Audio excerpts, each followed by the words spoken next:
ज्ञात करो। बात आती है कि 100 तथा 200 के बीच में विषम संख्याओं का योग ज्ञात करने के कई मेथड है। मैं आपको एक जो अच्छा मेथड है वो बता रहा हूं।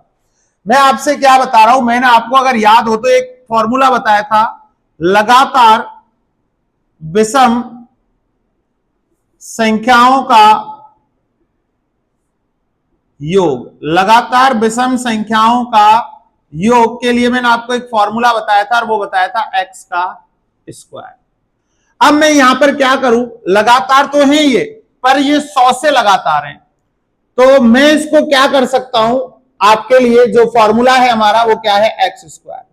तो मैं यहां क्या करूंगा, 1 से 200 तक विषम संख्याओं का योग निकालूंगा। 1 से 200 तक विषम संख्याओं का योग।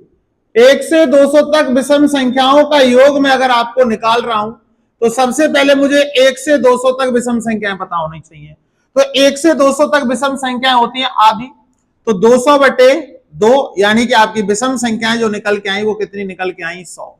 एक्स स्क्वायर यानी कि 100 का स्क्वायर, और 100 का स्क्वायर जो आया 1 2 3 4, ये आ गया आपका 1 से 200 तक विषम संख्याओं का योग। अब आपका काम है 1 से 100 तक विषम संख्याओं का योग। 1 से 100 तक विषम संख्याओं का योग, विषम संख्याओं का योग। अब आपको 1 से 100 तक विषम संख्याएं पता होनी चाहिए, तो कितनी होंगी, 50। कितनी होंगी, 50, यानी कि 100 बटे 2 हमारे पास कितनी आई, 50। और 1 से 100 तक की विषम संख्याओं का योग निकालें तो x का स्क्वायर यानी कि 50 का स्क्वायर, और 50 का स्क्वायर होता है 2500। और आपका काम है, अब मैंने देखो 1 से 100 तक ये निकाल लिया और 1 से 200 तक ये निकाल लिया। अगर मैं 1 से 200 तक में 100 तक की विषम संख्याओं के योग को माइनस कर दूंगा तो मेरे पास कितनी बच जाएंगी, 100 से 200 तक की विषम संख्याओं का योग बच जाएगा।